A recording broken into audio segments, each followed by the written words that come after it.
Buddha.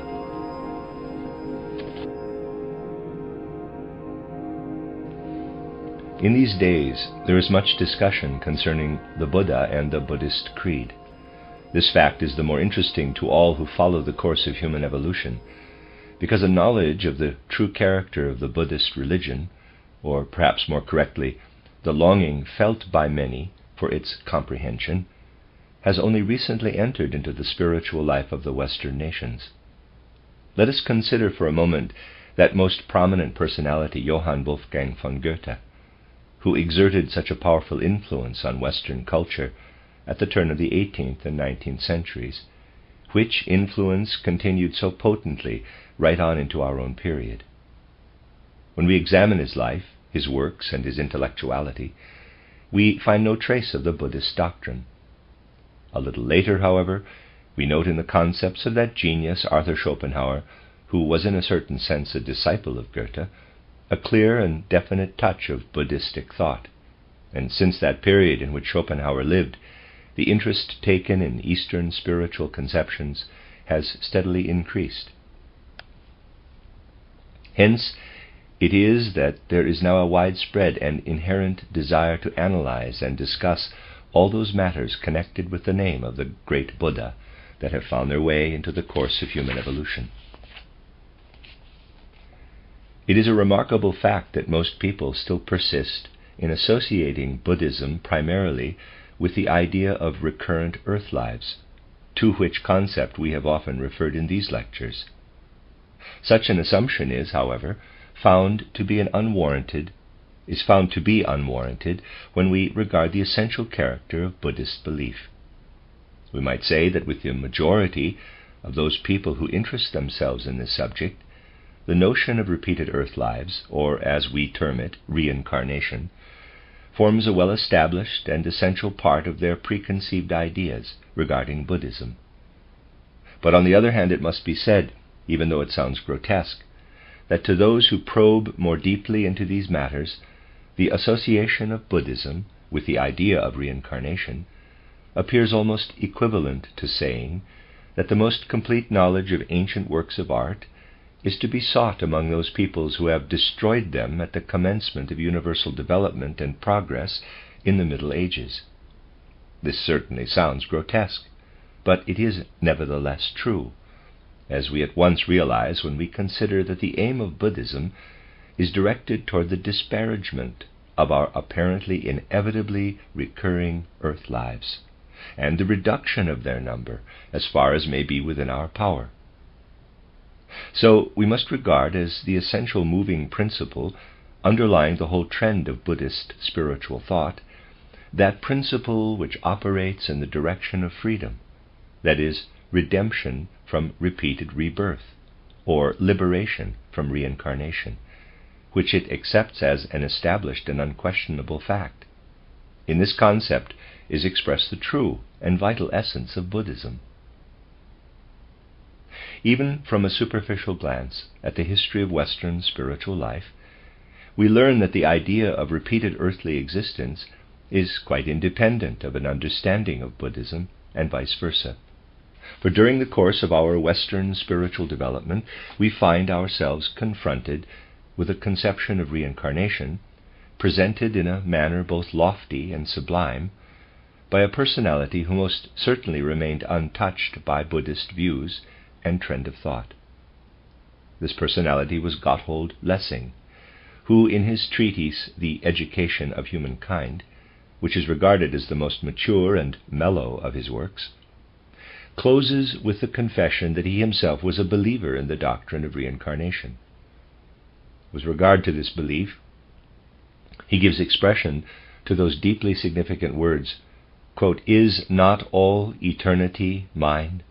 Close quote. Lessing was of the opinion that the repetition of our earthly lives was proof that benefit would accrue from mundane endeavor, and that existence in this world is not in vain. For while we toil, we look forward to ever-widening and fuller recurring corporeal states, in which we may bring to maturity the fruits of our bygone earthly lives. The conception that Lessing really formed was of the prospect and anticipation of a rich and bountiful harvest to be garnered in the fullness of time, coupled with the knowledge that throughout human existence there is ever an inner voice that in actual expectation of recurrent earth lives calls to us, saying, quote, "Thou shalt persist in thy labors." Close quote. From what has been said, it is now apparent that it is in the very essence of Buddhism that human beings must strive to obtain such knowledge and wisdom as may serve to free them from those future reincarnations, the prevision of which lies in the spirit. Only when, during one of our earth lives, we have at last freed ourselves from the need of experiencing those that would otherwise follow, can we enter peacefully upon that condition which we may term eternity. I have persistently endeavored to make it clear that the idea of reincarnation, both with regard to spiritual science and theosophy, was not derived from any one of the ancient traditions, not even from Buddhism. It has in fact thrust itself upon us during our time as a result of independent observation and reflection concerning life in connection with spiritual investigation. To associate Buddhism so directly with the idea of reincarnation indicates a superficial attitude. If we would indeed look into the true character and nature of Buddhism, then we must turn our spiritual eyes in quite another direction. I must now, once again, draw your attention to that law in human evolution, which we met with when we were considering the personality of the great Zarathustra. In accordance with this law, as was then stated, during the gradual passing of time, the whole condition and character of the human soul changed, while it went through varying transitional states. Those events regarding which we obtain information from external historical documents represent, as far as the human being is concerned, only a comparatively late phase in the evolution of humanity. If, however, we look back with the aid of spiritual science to prehistoric times, we gain much more knowledge. We then find that a certain condition of soul was common to the primitive human being, whereby the normal state of human consciousness was quite other than that of our day. The preeminently intellectual order of consciousness that leads to the manner in which, during the course of our normal human life, we now regard all things around us, combining them by means of our mental powers acting through the brain, so that they shall be connected with and become a part of our wisdom and our science, was first developed from another form of conscious state. I have emphasized this point before, but I must lay particular stress upon it once again. We have in the chaotic disorder of our dream life a last remnant, a species of atavistic heritage of an old clairvoyance, which was at one time, and to a certain extent, an ordinary condition of the human soul, and in which humankind assumed a state between that of sleeping and that of being awake. Humans could then look upon those things hidden behind the perceptual world. In these days in which our consciousness mainly alternates between the sleeping and the waking conditions, it is only in the latter that we seek to apprehend a state of intellectuality in the soul.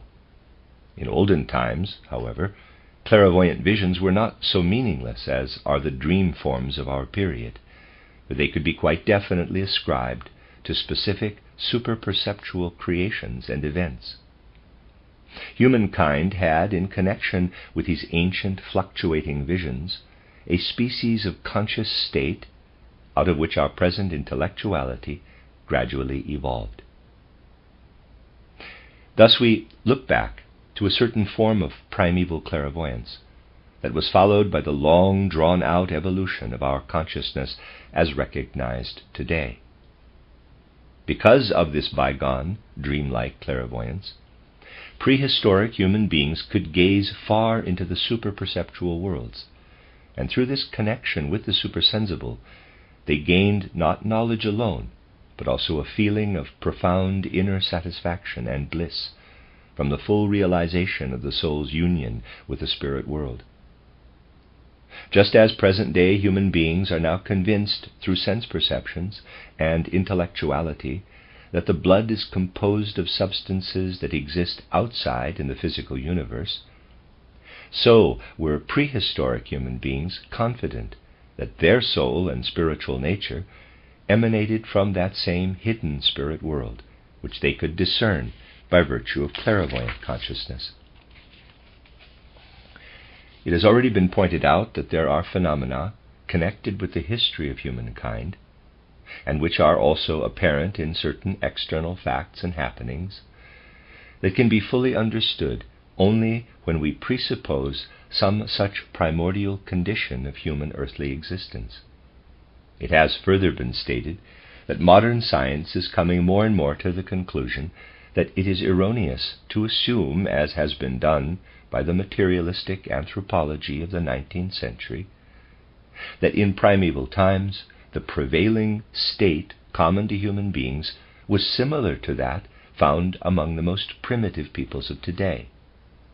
It is in fact becoming more and more clear that the prehistoric races had extremely exalted theoretical conceptions regarding the spirit world, and that these concepts were given to them in the form of visions. All those curious ideas that come to us through myths and legends can be rightly understood only when they are first connected with and referred back to the ancient wisdom that came to humankind in a way wholly different from that by which our present intellectual science has been attained. In these modern times, there is not much sympathy expressed with the view that the position in which we find the primitive peoples of our day is not typical of the universal primordial condition of humankind, but is in reality an example of decadence from a primarily highly clairvoyant spiritual state common to all peoples. But facts will yet force a general acceptance of some such hypothesis as that put forward by spiritual science as a result of its investigations. Here, as in many other cases, it can be shown that fundamentally there is complete accord between spiritual and external science. Further, a time will come when the conclusions that spiritual science has formed regarding the probable future of human evolution, viewed from the scientific standpoint, will be entirely confirmed. We must look back not merely to a form of primeval wisdom, but indeed to a specific order of primordial feeling and apprehension, which we characterize as a clairvoyant bond once existing between human beings and the divine regions of spirit. We can easily understand that during the transition from the old or clairvoyant state of the human soul to our modern direct, unprejudiced, and intellectual method of regarding the external perceptual world, there should arise two different currents of thought. As time went on, the first of these currents manifested more especially among those people who had clung to memories of the past and to their fading psychic power, in such manner that they would say, quote, "In bygone days humankind was truly in contact with the spirit realms through the clairvoyant faculty. But since then human beings have descended into the material world of sense perception." Close quote. This feeling spread throughout the whole soul's outlook, until those ancient peoples would cry out, quote, "We are indeed now come into a world of manifestations where all is illusion, all is Maya." Close quote. Only at such time as human beings might commune with the spirit spheres could they truly comprehend and be united with their very being.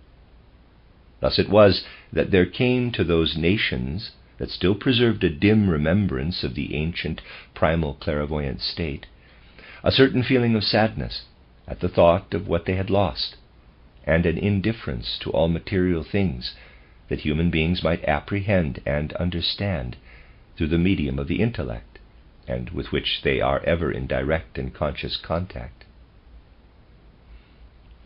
On the other hand, the second of the two thought currents to which I have referred may be expressed in the following manner, quote, "We will observe and be active in this new world that has been given to us." Close quote. thought of this nature is especially noticeable throughout the Zarathustrian doctrine.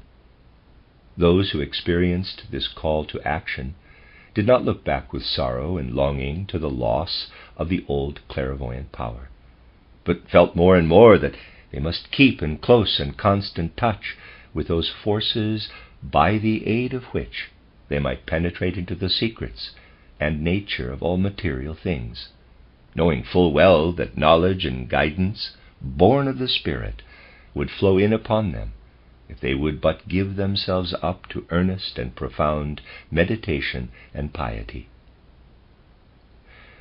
Such people felt impelled to link themselves closely with the world. There was no dreaming of the past, but instead an urge to gaze resolutely into the future and to battle with what might come.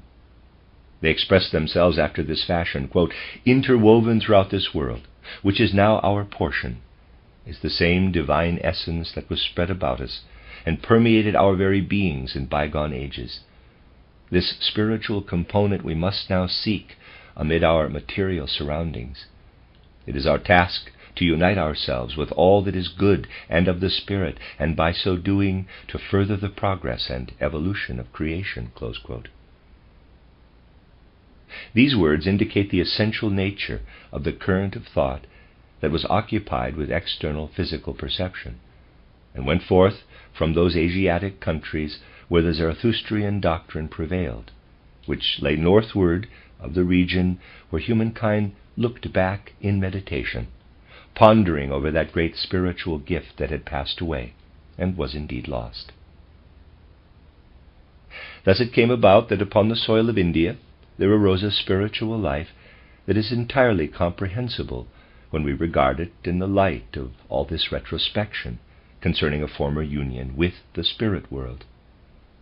If we consider the results in India of the teachings of the Sankhya and Yoga philosophies and the Yoga training, we find that these may be embodied in the following statement, quote, "Indians have ever striven to re-establish their connection with those spirit worlds from whence they came, and it has been their constant endeavor to eliminate from their earthly life all that was spread around them in external creation, and, by thus freeing themselves from material things, to regain their union with that spiritual region from whence humanity has emanated. The principle underlying Yoga philosophy is reunion with the divine realms and abstraction from all that appertains to the perceptual world." Close quote. Only when we assume this fundamental mood of Indian spiritual life can we realize the significance of that mighty impulse brought about by the advent of the Buddha, which blazed up before our spiritual sight as an afterglow across the evening sky of Indian soul life just a few centuries before the Christ impulse began to dominate Western thought. It is only in the light of the Buddha mood, when regarded as characterized here, that the outstanding figure of the Buddha can be truly comprehended. In view of that basic assumption to which we have referred, we can readily conceive that in India there could exist an order of thought and conviction such as caused humankind to regard the world as having fallen from a spiritual state into one of sense illusion, or the, quote, "great deception," close quote, that is indeed Maya. It is also understandable that Indians, because of their observations concerning this external world, with which humanity is so closely connected, pictured to themselves that this decline came about suddenly and unexpectedly from time to time during the passing of the ages. So that Indian philosophy does not regard the fall of humanity as uniform and continuous, but rather as having taken place periodically from epoch to epoch. From this point of view, we can now understand those contemplative moods underlying a form of culture that we must regard as being in the departing radiance of its existence. For so must we characterize the Buddhist conception, if we would consider it as having a place in a philosophy such as we have outlined.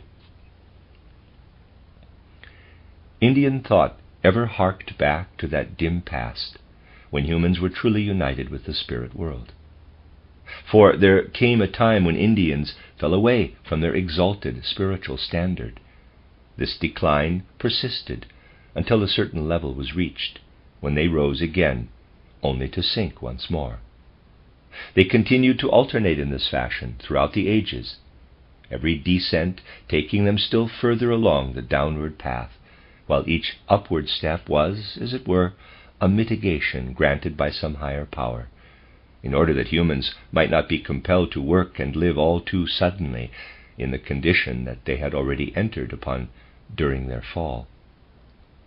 According to ancient Indian philosophy, as each period of decline ended, there arose a certain outstanding figure whose personality was known as a Buddha. The last was incarnated as the son of King Suddhodana and called Gautama Buddha.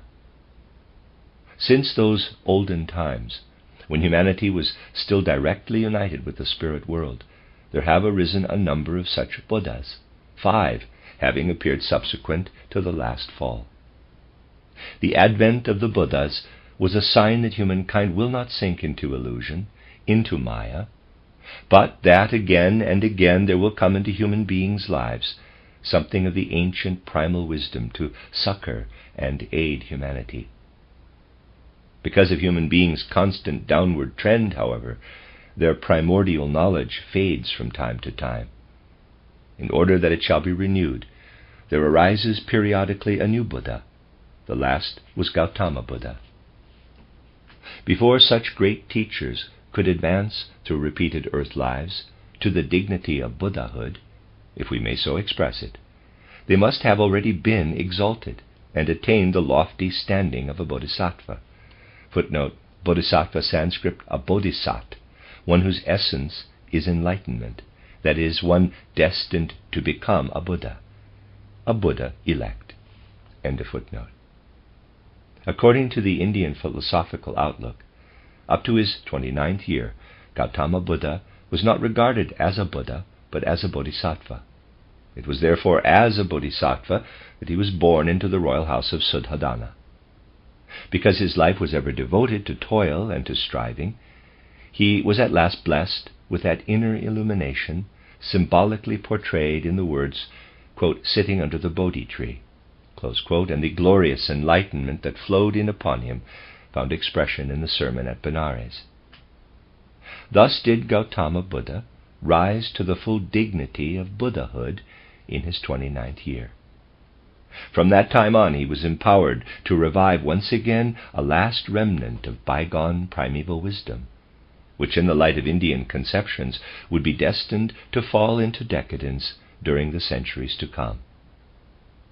But according to these same concepts, when human beings have sunk so low that the wisdom and the knowledge which this last Buddha brought shall have waned, then will yet another bodhisattva rise to Buddhahood, the Buddha of the future, the Maitreya Buddha, whose coming the Indians surely await, for it is foretold in their philosophy.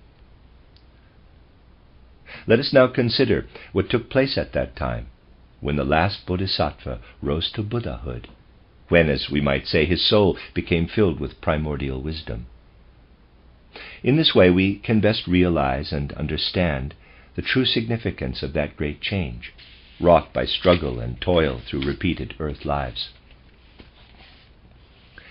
There is a legend that tells us that until his 29th year he had seen nothing of the world outside the royal palace of Suddhodana, and that he was protected from the misery and suffering that are factors of existence ever antagonistic to human prosperity in life's progress. It was under these conditions that the bodhisattva grew up. At the same time, however, he was possessed of the bodhisattva consciousness, a consciousness imbued with inner wisdom garnered from previous incarnations. Hence, as he developed during his life's unfolding, he looked only upon those things that would bring forth true and goodly fruits. Since this legend is so well known, it is necessary to refer only to the main points. It states that when the Buddha at length went outside the royal palace, he had an experience such as could not have occurred before. Namely, he beheld a corpse. And he realized on seeing this body that life is dissolved by death, and that the death element breaks in upon life's procreative and fruitful progress. He next came upon an ailing and feeble man, and knew that disease enters upon life. Again he saw an aged person tottering and weary, and he understood that old age creeps in upon the freshness of youth.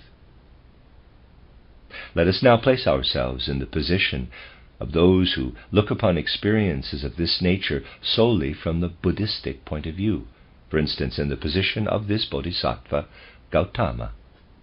Gautama was possessed of a higher wisdom that lived within him, but was as yet not fully developed. He had, up to this period, seen only the fortunate and wealthy side of life. Now, for the first time, he beheld the elements of decay and dissolution. If we consider the way in which he must have regarded these happenings, as viewed from the standpoint of assumptions forced upon him by his inner being, we can readily understand how it was that this great spiritual Buddha came to express himself in words somewhat as follows, quote, "When we attain to knowledge and to wisdom, it comes about that by virtue of such wisdom we are led onward toward development and progress.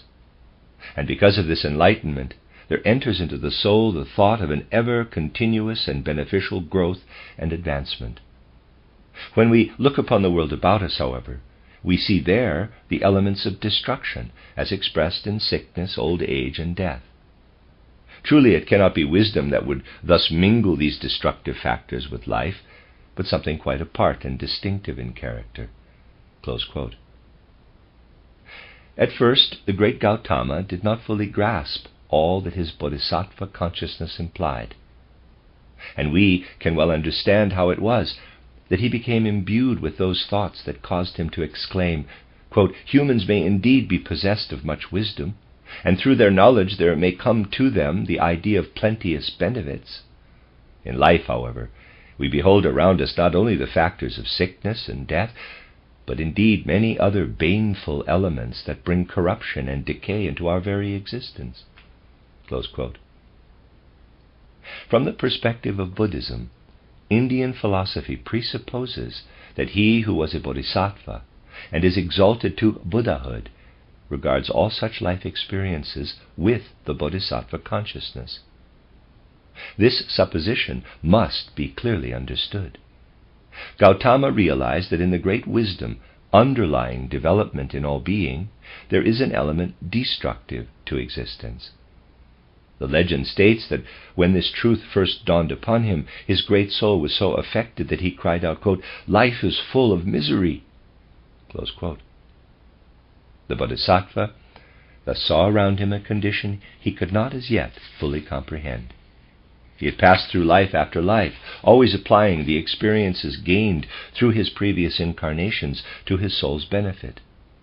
In the course of these repeated lives, his wisdom became greater and greater, till at last he could look down upon all earthly existence from a more exalted vantage point. But when he came forth from the king's palace and saw before him for the first time the realities of life, its true nature and significance did not at once penetrate his understanding. The knowledge that we gain from the repeated experiences of our earth lives, and which we store within us as wisdom, can never solve the ultimate secrets of our being, for the true origin of these mysteries must lie without, remote from the life that is ours as we pass from reincarnation to reincarnation.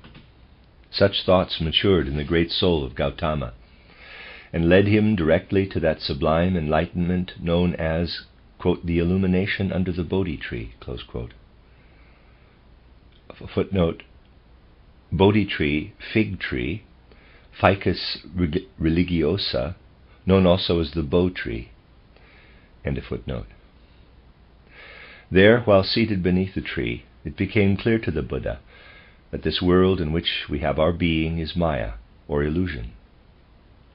That here life follows upon life, and that we have come upon this earth from a spiritual realm. While we are here, we may indeed be exalted and even rise to noble heights in the divine sense, and we may pass through many reincarnations, becoming ever more and more possessed of wisdom. Because of that which is material and comes to us through contact with this earthly life, however, we can never solve the great ever-present mystery of existence that finds expression in old age, disease, and death. It was at this time of enlightenment that the thought came to Gautama that the teachings born of suffering held for him a greater significance than all the wisdom of a bodhisattva. The Buddha expressed the fundamental concept underlying his great illumination as follows, quote, "That which spreads itself abroad throughout this world of Maya is not wisdom. Indeed, so little of this quality is manifested in life that we can never hope to gain from external experiences a true understanding of affliction, or acquire the knowledge that will show us the way by which we may be freed from suffering. For interwoven throughout all outer existence is a factor of quite another character, which differs from all wisdom and all knowledge." Close quote. It is therefore obvious that what the Buddha sought was an element through the agency of which the destructive forces of old age, sickness, and death become commingled with earthly life, and in which wisdom has no part. He held that freedom from these baneful factors can never come through mundane knowledge and learning, for the path leading to deliverance does not lie in that direction, and can be found only when the human being withdraws entirely from the external world, where life follows upon life, and reincarnation upon reincarnation. Thus it was the Buddha realized from the moment of his illumination that in the teachings and experience born of affliction lay that basic element necessary to humanity for its future progress. He conceived a factor, wherein was no wisdom, that he termed, quote, "the thirst for existence," close quote, to be the true source of all the misery and sorrow that so trouble the world. Upon the one side there is wisdom, and upon the other a thirst for existence, where wisdom has no part. It was this thought that caused Gautama to exclaim, quote, "Only liberation from recurrent earth life can lead humanity to the realization of perfect freedom. For earthly wisdom, even that of the highest learning, cannot save us from grief and anguish." Close quote. He thereby gave himself up to meditation, and sought some means whereby humankind might be led away from all the restlessness in the world of reincarnations, and guided into the transcendent state that Gautama Buddha designated nirvana. What then is the nature of this state, this world of nirvana, that human beings will enter when they have so advanced in earthly life that the thirst for existence has passed and they no more desire to be reborn? We must understand this concept rightly, for then shall we avoid those grotesque and fantastic ideas so frequently spread abroad. Nirvana is a condition that can be characterized only in the Buddhist sense. According to this conception, it is a world of redemption and bliss that can never be expressed in terms of things that may be apprehended in the material state in which we have our being. There is nothing in this physical world, or in the wide expanse of the cosmos, that can awaken in humankind a realization of the sublime truth underlying such redemption. Hence we should forbear from all pronouncements and assertions regarding that glorious region where humanity must seek salvation. All earth-born predications and profitless statements, such as human beings are ever prone to make, must be stilled, for in them is nothing pertaining to the spheres of eternal bliss. There is indeed no possibility of picturing that realm where all may enter who have overcome the need for reincarnation, since it is not of a substance with those things of which we may have awareness in this earthly life. When, therefore, we would speak of this condition, we must use a negative, indefinite term. Such a term is nirvana. Those who have conquered all mundane desires shall yet know the nature and the aspect of that other world, which we can but indicate with one vague and neutral word, nirvana. It is a region that, according to the Buddhist, no language can portray. It is not nihilism. It is indeed so far removed from such a concept that we can find no words wherewith to describe this state of being so perfect, so complete, perfect, and all abounding in ecstasy and bliss. We are now in a position to grasp and apprehend the very essence of Buddhism, its sentiments and its convictions.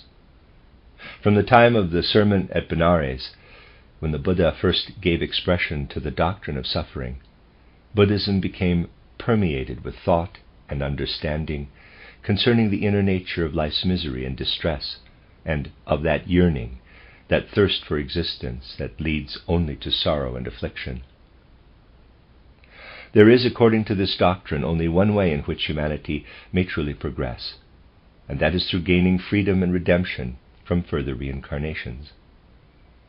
Humankind must find the path of knowledge that extends outward and beyond all earthly wisdom, the path that is the way and the means whereby slowly and step by step human beings may become so fitted and conditioned that they can at last enter upon the ideal state of nirvana.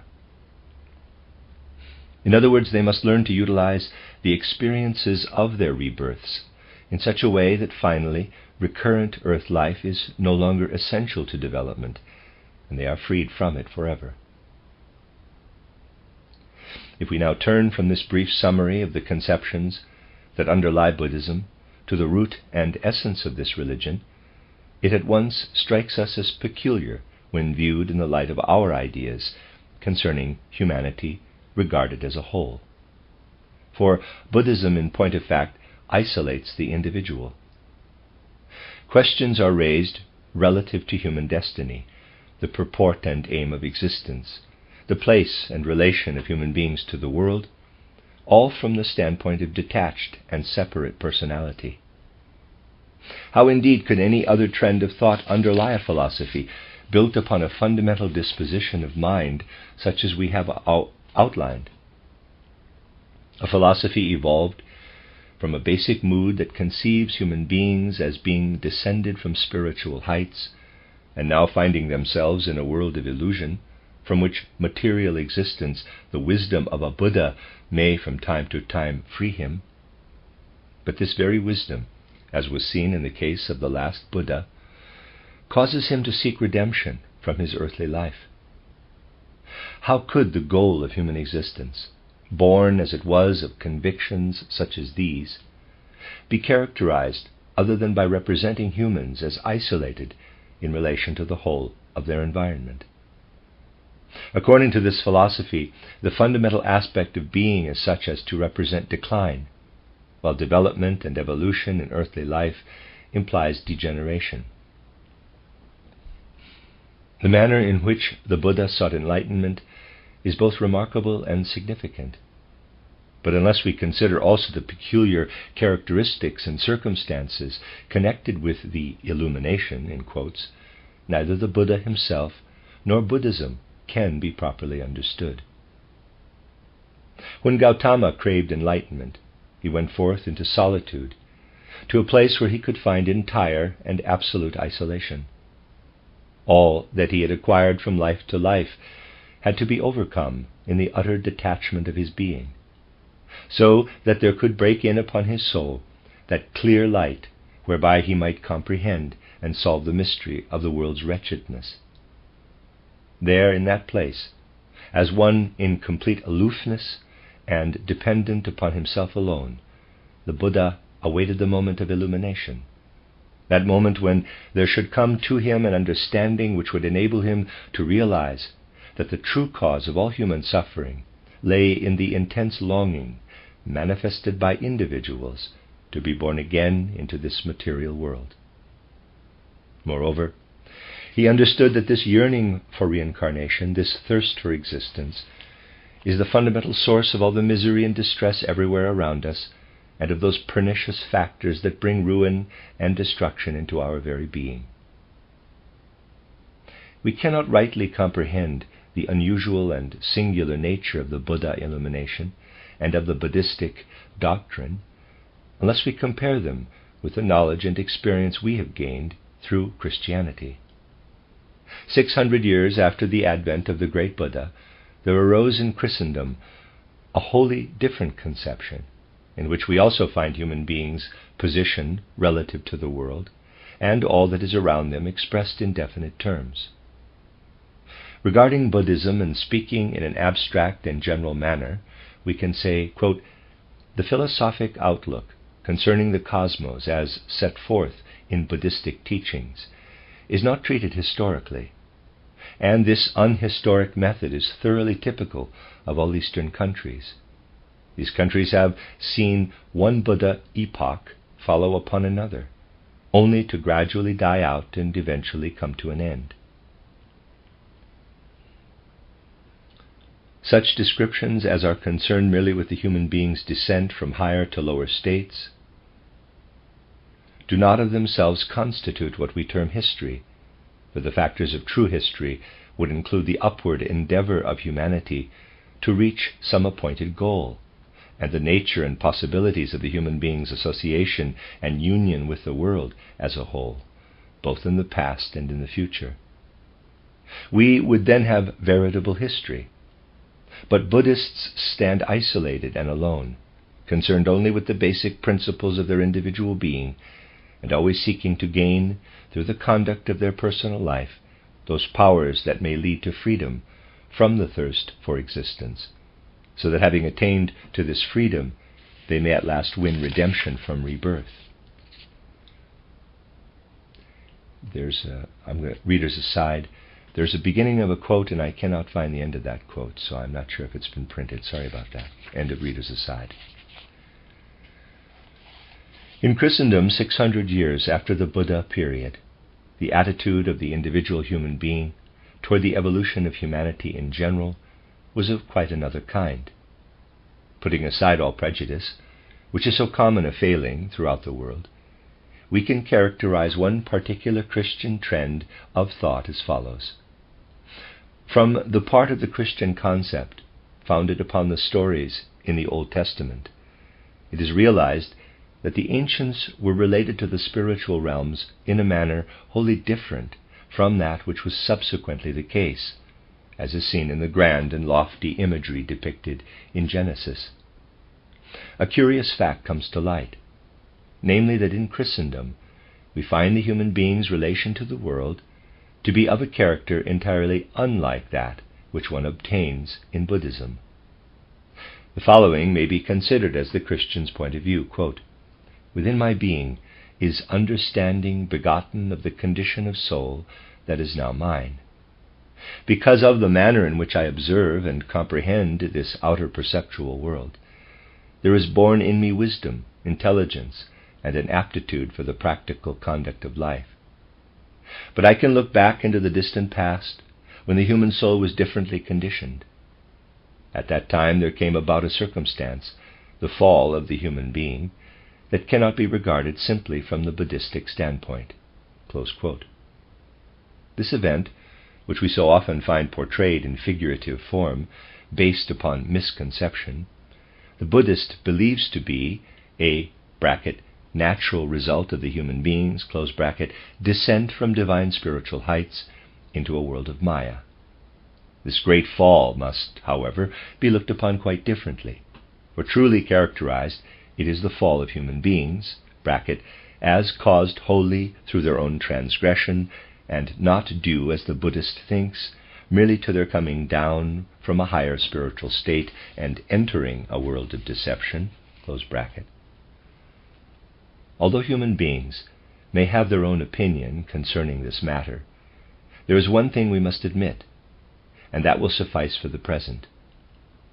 In connection with the thought of the fall, there is an inner sentiment that causes the human being to exclaim, quote, "As I am now, there work within me certain impulses and forces that have surely not developed in my being alone, for similar factors were active in a not so very distant past, when they played a part in happenings of such a nature that the human race, to which I belong, not only lapsed from its former higher spiritual standard, but indeed fell so far that humankind has come into a different relation with the world than the one that would have been if the original conditions had but endured."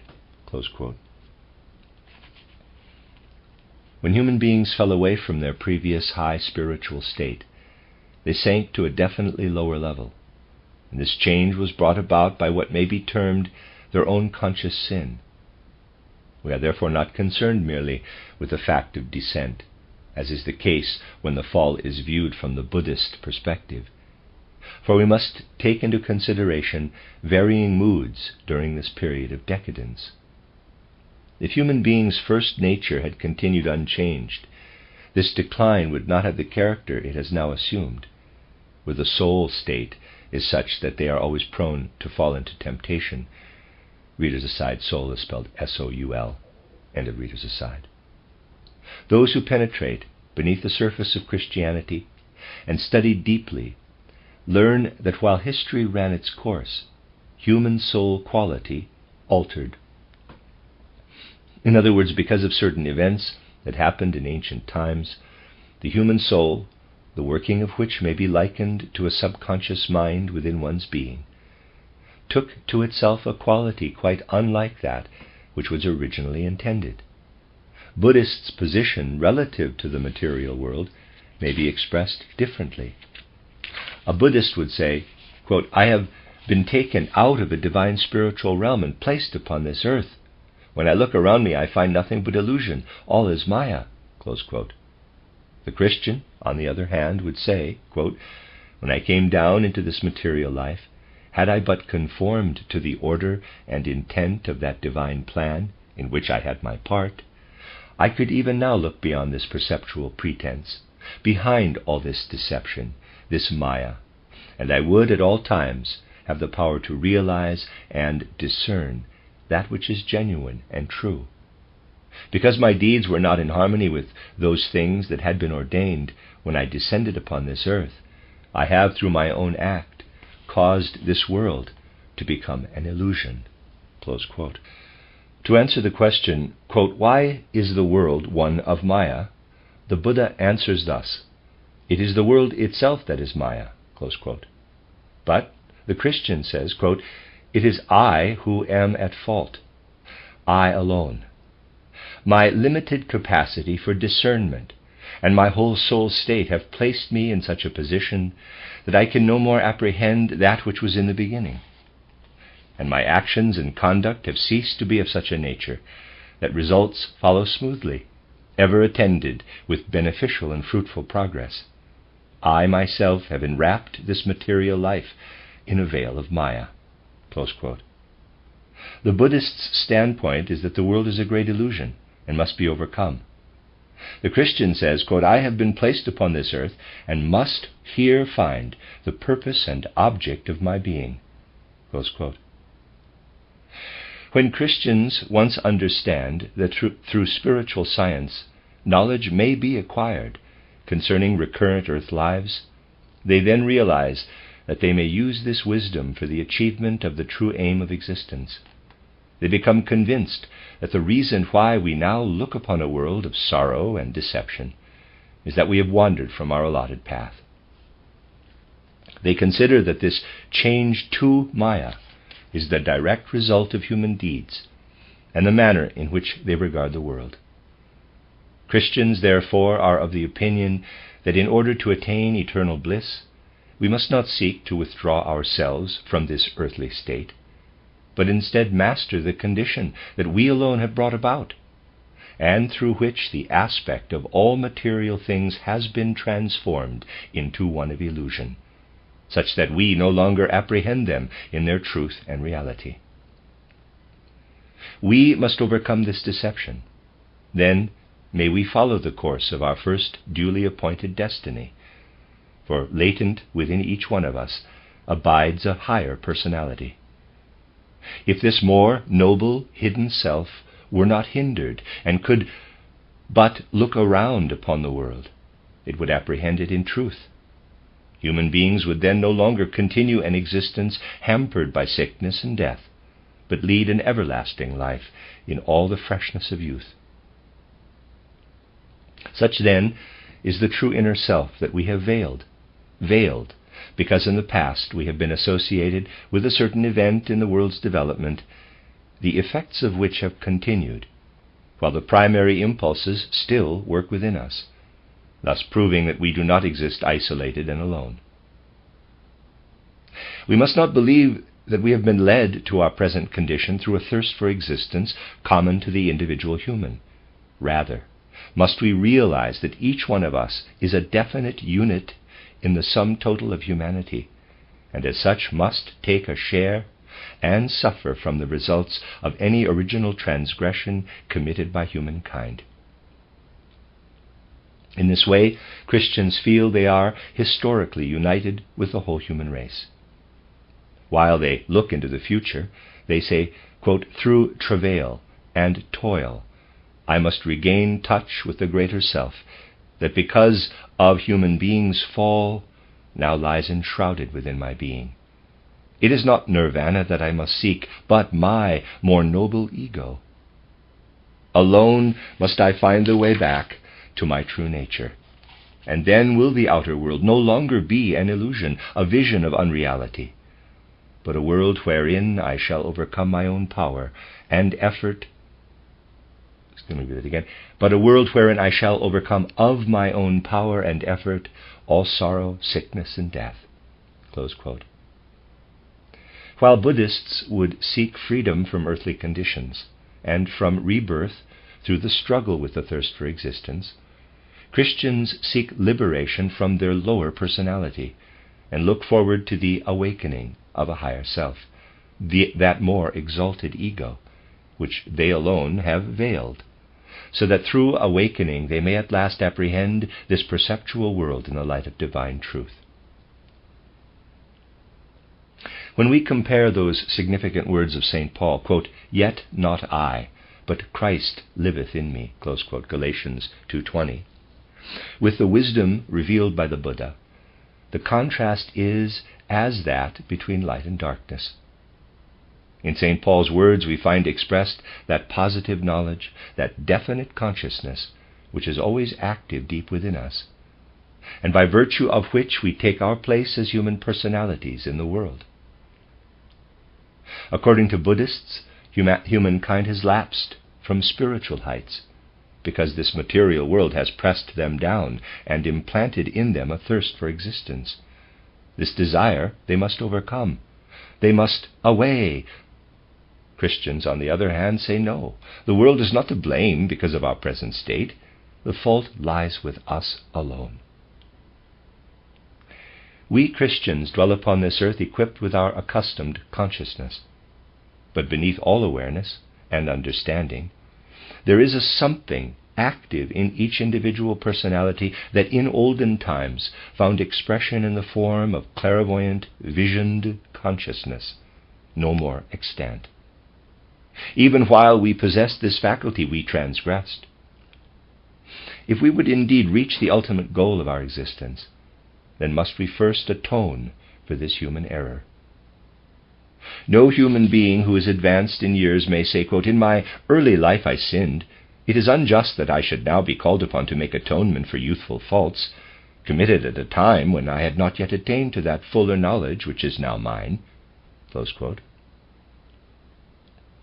It would be equally wrong to assert that it is unfair to be expected to use our present conscious power to such end that we may compensate for misdeeds enacted while in possession of a different conscious faculty, which faculty no longer exists, for it has been replaced by an intellectual cognition. The only way in which humans may truly atone, when indeed the will is there, is for them to raise themselves upward from their present conscious state and existing ego to a higher plane of personality, a more exalted capital I. Those words of St. Paul, quote, "Yet not I, but Christ liveth in me," close quote, could then be characterized as, quote, "Yet not I, but a higher consciousness liveth in me," close quote. The Christian conception can be expressed in these words, quote, "I have fallen from a higher spiritual state, and have entered upon a different condition from that which was previously ordained. But I must rise again.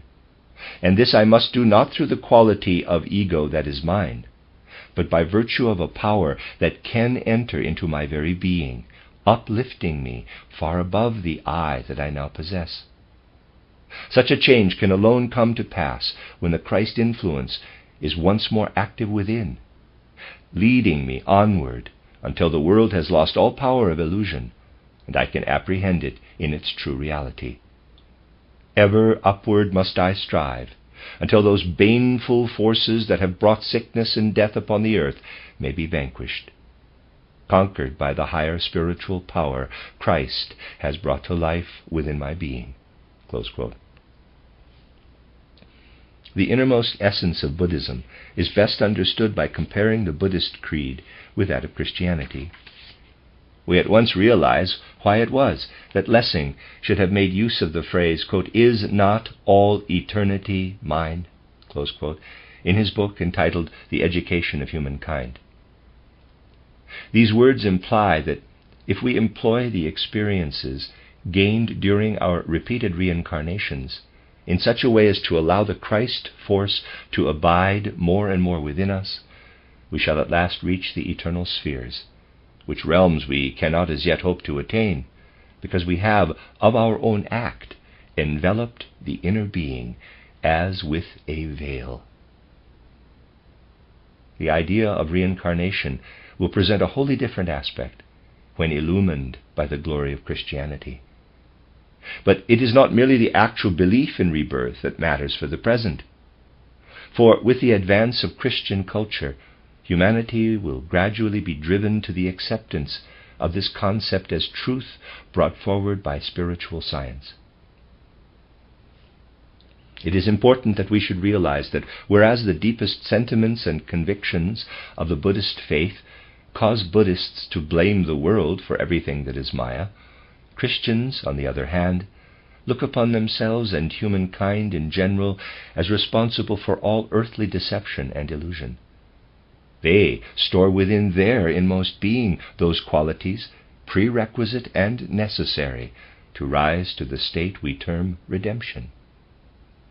In the Christian sense, however, this does not imply only deliverance, but actual resurrection. For when human beings have attained to this state, the ego is raised to the level of that more exalted I from which we have fallen.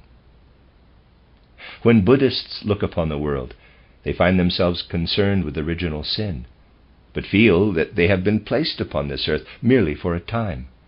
They therefore desire freedom. Christians likewise realize their connection with original sin, but seek amendment and to atone for this first transgression. Such is the historical line of thought.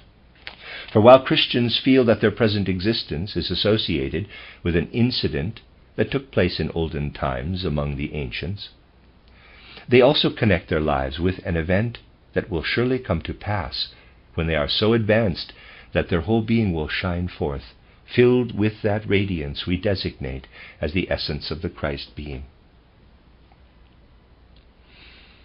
Thus it is that during the world's development we find nothing in Christianity corresponding to successive Buddha epochs, coming one after another, as one might say, unhistorically, each Buddha proclaiming a like doctrine. Christianity brings forward but one single glorious event during the whole of human earthly progress. In the same way as the Buddhist pictures the Buddha seated isolated and alone under the Bodhi tree, at the moment when he was exalted and the great illumination came to him, so does the Christian visualize Jesus of Nazareth at that time when there descended upon him the all-inspiring Spirit of the cosmos. The baptism of Christ by John, as described in the Bible, is as vivid and clear a picture as the Buddhist's conception of the illumination of the Buddha. Thus we have in the first case the Buddha seated under the Bodhi tree and concerned only with his own soul. In the second we have Jesus of Nazareth standing in the Jordan, while there descended upon him that cosmic essence, that spirit symbolically represented as a dove, which entered into his innermost being. To those who profess Buddhism, there is something about the Buddha and his works that is as a voice, saying, quote, "Thou shalt still this thirst for earthly existence, tear it out by the roots, and follow the Buddha on to those realms that no earthly words can describe." Close quote. Christians have a similar feeling with regard to the life and example of Christ, for there seems to come forth an influence that makes it possible for them to atone for that primeval deed committed by ancient humanity. They know that when in their souls the divine cosmic influence, born of the great spiritual world that lies behind this perceptual earth, becomes as great a living force as in the Christ himself, then will they carry into future reincarnations the increasing realization of the truth of St. Paul's words, quote, "Yet not I, but Christ liveth in me." Close quote. They will then be raised more and more ever upward to that divine state from which they have fallen. When such a faith is ours, we cannot help but be deeply moved when we hear the story of how the Buddha, as he addressed his intimate disciples, spoke to them as follows, quote, "When I look back upon my former lives as I might look into an open book, where I can read page after page and review each life in turn that is past, I find in every one of these earthly existences that I have built for myself a material body in which my spirit has dwelt as in a temple. But I now know that this same body in which I have become Buddha will in truth be the last." Close quote. Speaking of that nirvana into which he would so soon enter, the Buddha said, quote, "I already feel that the beams are cracking and the supports giving way, that this physical body that has been raised up for the last time will soon be wholly and finally destroyed." Close quote. Let us compare these words with the words of Christ as recorded in the Gospel of John 2:19, when Jesus, intimating that he lived in a body that was external and apart, said, quote, "Destroy this temple, and in 3 days I will raise it up." Close quote. Here we have an exactly opposite point of view, which might be interpreted thus, quote, "I will perform a deed that will enliven and make fruitful all that in this world is of God, and has come down to human beings from primeval times, and entered into their being." Close quote. These words imply that Christians, during recurrent earth lives, must exercise every faculty in order to give truth to the affirmation, quote, "Yet not I, but Christ liveth in me." Close quote. We must, however, clearly understand that Christ's reference to the rebuilding of the temple has an eternal significance, and means that the Christ power enters into and is absorbed by all who truly realize that they themselves must play a constructive part in the collective evolution of humanity. It is entirely wrong to speak of the event that gave rise to what we term the Christ impulse, as though we anticipated its recurrence in some form during the further development of humankind.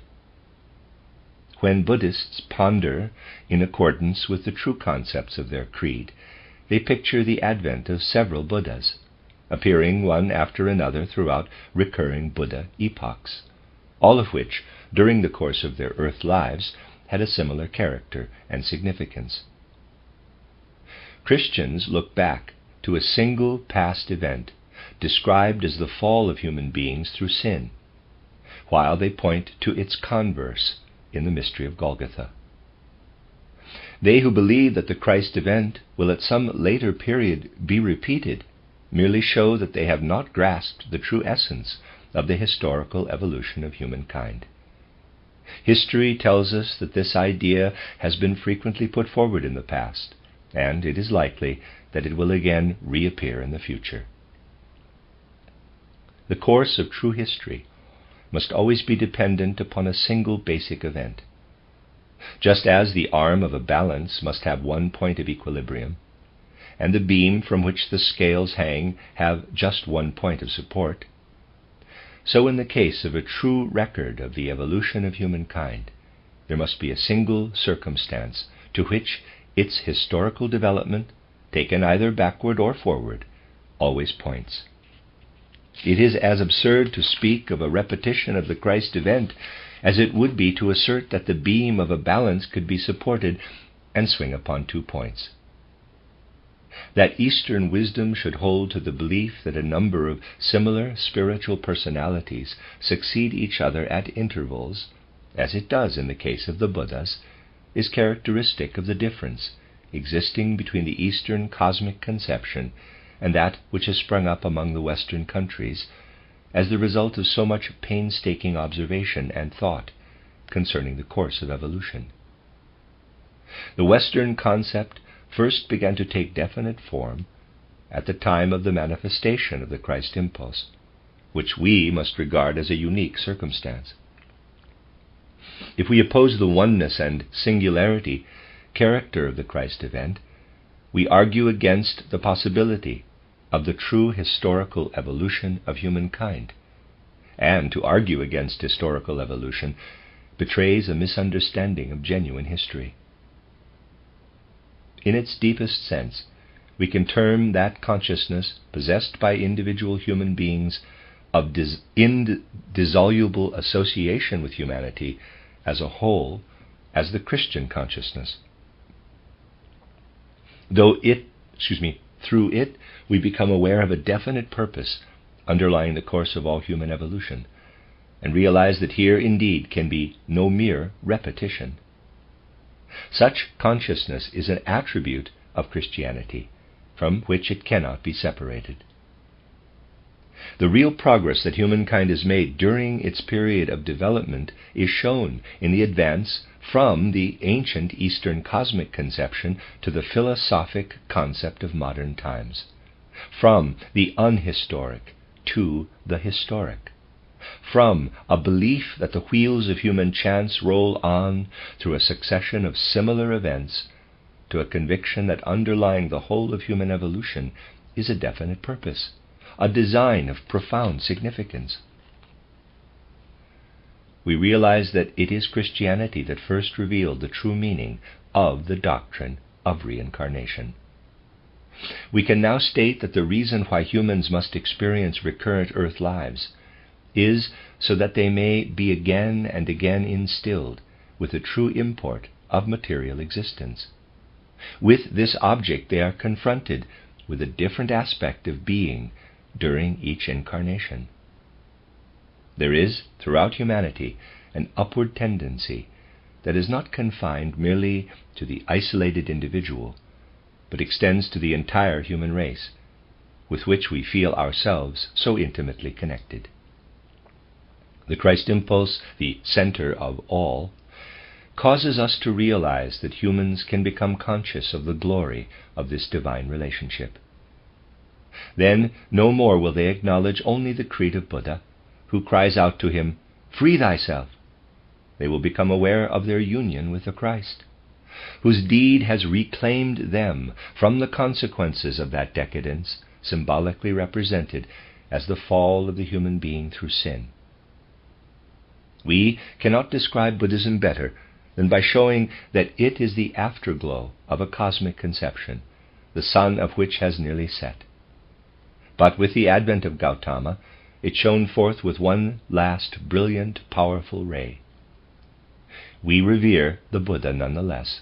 We honor him as a great spirit, as one whose voice called into the past and brought back into this earthly life once again that mood which brings with it so clear a consciousness of the human connection with ancient primordial wisdom.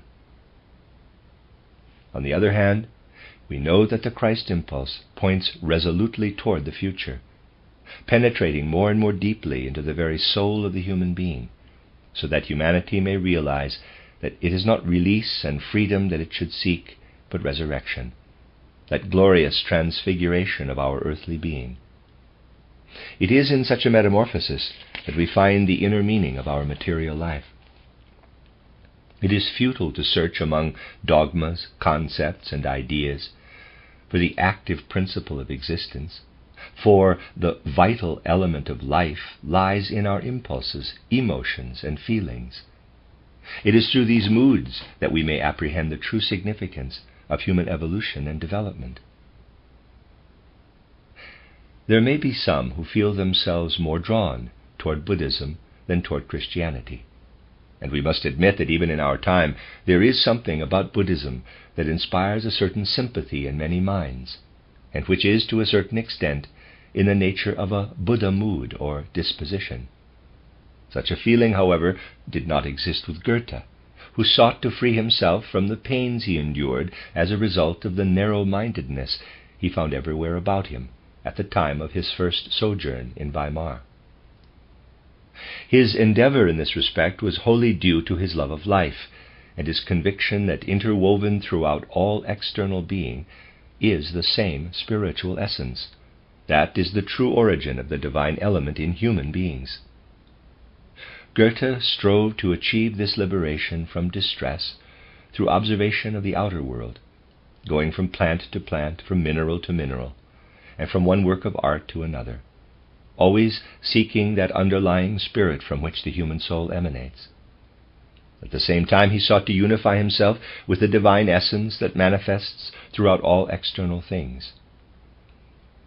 In conversation with Schopenhauer, regarding the influence of Schopenhauer's thoughts and ideas upon his pupil, Goethe once said, quote, when your carefully considered and worthy conceptions come into contact with a wholly different trend of thought, they will be found at variance with one another. Close quote. Schopenhauer had established a maxim expressed in his often repeated words as follows, quote, life is precarious, and it is through deep meditation that I seek to alleviate its burdens. Close quote. What he really sought was the illumination that would reveal and make clear the true origin and intent of existence. It was therefore only natural that Buddhist concepts should enter his mind and mingle with his ideas, causing him to ponder upon this old creed. During the progress of the 19th century, the different branches of human culture have yielded such great and far-reaching results that the mind of humans seems incapable of adjusting in harmony to the flood of new ideas that continually pour in upon it as a consequence of effort expended in scientific research. The mind feels more and more helpless before the enormous mass of facts that is the unceasing product of such investigations. We have found this vast world of accepted truths to be wonderfully in accord with the concepts of spiritual science, but it is noteworthy that although human beings' reasoning powers increased greatly during the last century, nevertheless they soon failed to keep pace with the immense inflow of scientific data. Thus it was that just toward the close of the 19th century and the beginning of the 20th century, human beings realized that they could not hope to understand and master all this new knowledge by means of the human intellect alone. Everything about us is connected with and extends into the cosmos and the world of spirit. And this outer realm is still beyond the limits of human beings' normal faculties of comprehension. They must therefore seek another way, some as yet untrodden path. Thus it is that humankind has sought a cosmic philosophy, not wholly at variance with all those facts coming from the outer world and that make inward appeal to the soul. Spiritual science is based upon the most profound conceptions and experiences of divine wisdom, and is ever ready to deal with all fresh truths and data brought forward by external science, to assimilate them and throw new light upon their significance, showing at the same time that in all that exists in external life is embodied the divine essence, the Spirit. There are some people, however, who find the concepts of spiritual science inconvenient and unsuitable.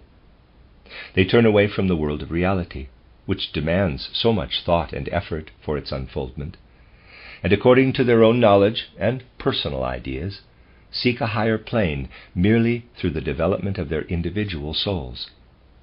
Thus we have what may be termed an, quote, unconscious Buddhism, close quote, which has long existed and has been active in the philosophies of the 19th and 20th centuries. When so-called unconscious Buddhists come into contact with true Buddhism, then, because of indolence and inertia, they feel themselves more at home with this Eastern creed than with European spiritual science, which comes to grips with widespread facts, because it knows that throughout the entire range of reality, the divine spirit is ever manifest. There is no doubt that the present sympathy and interest evinced with regard to Buddhism is due in part to feebleness of will and want of faith, born of undeveloped spiritual knowledge. The whole essence of the Christian cosmic conception, which seems to have been in Goethe's mind, demands that human beings shall not give way to their own weak spiritual understanding and talk of the limitations of human knowledge, but feel that there is within them something that will carry them above all illusion and bring them to truth and reality, freeing them forever from terrestrial existence. The cosmic conception of this nature may call for much patient resignation, but such is of quite a different order from that which shrinks before the contemplation of the limits of human understanding. Resignation in the Kantian sense implies that humankind is altogether incapable of penetrating the deep secrets of the cosmos, and its chief feature lies in the special acknowledgement of the feebleness of human comprehension. That of Goethe is of a different character, and is expressed in these words, quote, "You have not yet come so far that you can apprehend the universe in all its glorious reality, but you are capable of developing yourself." Close quote. Resignation of this kind leads on to that stage of growth and progress when human beings will truly be in a position to call forth the Christ nature from within their being. They yield because they realize that the highest point of their mundane development has not yet been attained. Such an attitude is noble and fully in accord with human understanding. It implies that we pass from life to life with a consciousness of being, looking forward into the future in the knowledge that with regard to recurrent earthly existence, all eternity is ours. Goethe, led on by his truly Christian impulse, regarded the world after the manner of his character Faust. When we cease to look about us in a trivial mood, and when we truly realize that all material works must perish, and death at last overtake the body, then with Goethe we can say, quote, "If we take heed and ponder our earthly activities, there will come knowledge born of experience, teaching us that while all those things wrought and accomplished in this world must pass away, that which we have built